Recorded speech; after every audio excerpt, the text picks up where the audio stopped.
Race and justice. It's one of the perplexing problems of our time. An old demon, a wound exposed anew by social media and debated passionately by a new generation. By now, we've all seen the latest cell phone videos, all been moved by the carnage in Dallas. Listen closely, you can hear the conversations going on in homes across America. Tonight, as a part of our continuing series, America in Black and White, an earnest glimpse inside those private, sometimes painful, conversations. Two families living only miles apart. What's your favorite flavor out of all of this? Swedish fish.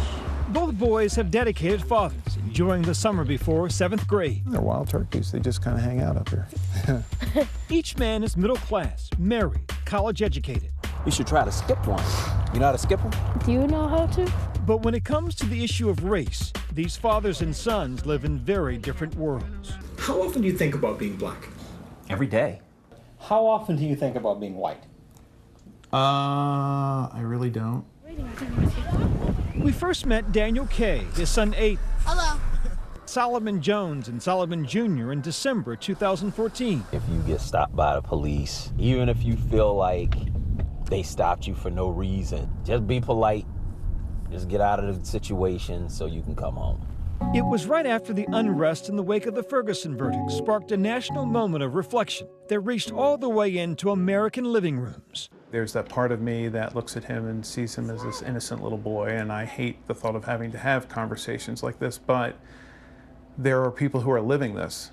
A year and a half has passed since that conversation. The boys are getting bigger, and so are the country's problems. In 1 week, Louisiana, Minnesota, in Dallas, tragedy and outrage, creating a fresh wound in the fierce debate over race, policing, and the argument over whose lives matter.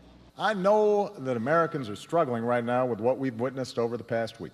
For parents like Daniel and Solomon, the question, how much of this hurt do you expose your child to? I haven't seen the videos, but I mean, I've definitely heard about the shootings. Did you see the video of the man who died in Louisiana? Yes. The man who died in Minnesota? Yes. How did that hit you? Pretty hard. It was like, I guess, sad to think about. Like, what if that happened to my dad? 11-year-old Solomon Jr., a serious child, a good student. But his father worries there could be a moment when that won't matter. For some folk, they'll say, oh, you're scaring the boy. You are making him paranoid. Mm-hmm. You say what? I say I'm making him prepared. We are not people who hate the police. It's when you go someplace else and the people only know that you're black. They don't know that Solomon's an honor roll student. All they know is that you're black. And so I want my son to be prepared for that fact. Listen for the differences in word association. Hoodie. Hoodie. I don't know. Go grab the hoodie sort of a thing. Like, I don't think of it as being a negative connotation. No. Hoodie. I think about Trayvon Martin. The shooting of 17-year-old Trayvon Martin, most black parents' deepest fear, turned the hoodie into a symbol of the danger of being a black teenage boy, a fear that my colleague Sonny Hostin knows all too well. I have a 13-year-old, he's a 6 foot tall black kid. And so I have to have this conversation with him about how to interact if he ever has a police encounter. Difficult conversations like these mostly only happen among those we feel most comfortable with. So I wanted to go around the room. So last night we invited a diverse group of Americans from different parts of the country, this time to have the conversation together. You see a police officer, you go in the other direction. You nod, you smile, you do whatever you have to do to have no interaction whatsoever. Lawrence Otis Graham is a father of 3 and author of many books on race and class. We have all kinds of rules, particularly with our black boys. You don't go out after night. You don't wear the hoodies. You don't wear sunglasses. You don't do anything that somebody can project their biases and stereotypes of what the dangerous black boy is supposed to look like. Those in this room, not just black and white, but also blue.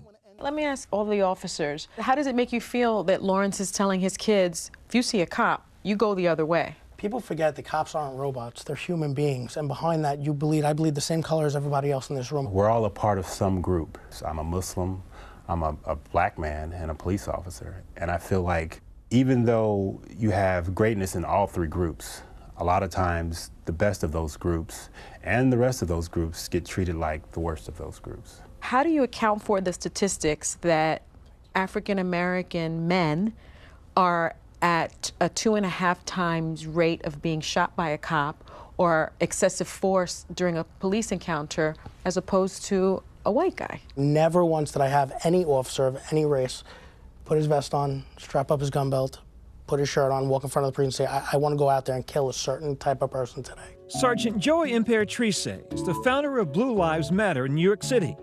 Former officer Andy Dwyer is a member. Andy knows firsthand what it's like to lose a loved one in the line of duty, his brother, Anthony.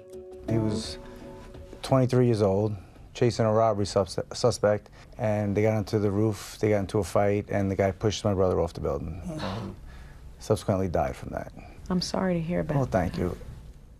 It definitely heightened my senses and to know what's going to know that any day this can happen. Everybody's seen the videos where, you know, a cop walks up to the car and the guy opens fire on him and, you know, starts shooting, and the cop's just walking up thinking it's just a broken taillight. So the cops are on edge. Black Lives Matter! One of the major flashpoints in the recent national dialogue has been centered on the rallying cry, Black Lives Matter. Some people feel the term is inherently divisive, preferring to instead say, all lives matter. When you hear Black Lives Matter, what does that mean to you? Among some communities, black lives are not valued as much as white lives. When I hear someone like former Mayor Rudy Giuliani make ridiculous statements that Black Lives Matter is inherently racist, they're not saying that blacks are better than whites, they're just saying that they matter as well. Bedford Dort says it's the unknowns he fears when it comes to interactions with police. There was an experience where I had where a police officer, I could see the fear in his eyes. And nothing's scarier than being an unarmed person looking at someone who is armed being frightened of you. Bedford and his wife Chelsea married 2 years ago. They have one mixed-race child together and a white child from Chelsea's previous relationship. She says her eyes were open to the differences her children may face while she and Bedford were still dating. For a long time, there was times that I was like, you are being paranoid. They're not out to get you. Calm down. But then we had an experience where he called me and he said, I need you to come pick me up from the police station. And I said, what? And he said, my tags are expired. They were expired by like a month. I pull into the parking lot and I see his car and I see 6 police officers around his car. And they all have their lights on. And I just watched him yank him out of his car and just shove him onto the ground, and I could see his face, and they handcuffed him. And I know my husband, you know, what the heck? And there was a cop kneeling on his back. There was a cop handcuffing him. That was the first time that I thought to myself, this is a problem. For Aiden Kay, it was that first conversation in front of our cameras more than a year ago that opened his eyes. What did you think about the story and a boy's view not that far from his view of the world? Aiden, an old soul, now 12, going on 30. I thought, it was just kind of interesting how different the conversation was. I think it's weird that we're both 10 years old, we live very close to each other, and we have such different lives just because of how we look. What did you think of the white family's interaction with race and the conversations that they hadn't had at that point? I wasn't surprised at all. White fathers don't have to tell their sons to be careful when they deal with the police. I thought that they were honest, and I thought that they were real. Back at our face-to-face discussion, Officer Rashid Muwalif says he understands the issue from both sides. And there's a lot of black police officers who obviously were black before they were police officers. The worst thing that police hear on a daily basis, a parent will look at the police officer and tell their child, he's going to get you. He's going to take you to jail, or he's going to do it. Yes, they do that a lot, and that's a problem. And a lot of times when we hear that, we'll go to our car and get a coloring book or a teddy bear and say, hey, here's this. You don't have to be afraid of us. Even if your parent had that fear, we don't want you to have that fear. So often it's conversations like these, bridging of gaps, discovery of common ground that can change the way we see each other. So far, we've gotten along great, I think we have. Will you go home now and tell your children, next time you see a cop, don't look the other way, don't turn your head and run across the street. Walk past them, say, hi, how you doing, officer, and carry continue on And your way. you know, that's a great question. I still have to balance between, okay, what is the risk that I do in telling my children where would you want approach police officers and the risk of them encountering somebody who is fearful of a black teenage boy. As far as creating actual change in our society, that's certainly what Daniel Kay and Solomon Jones hope for, if not in their lifetimes, in their sons. I have great hope for their generation as really being the one that says, all right, enough is enough. This doesn't even make any sense. I hope that my children will have a future that's better than mine. That's what every parent hopes.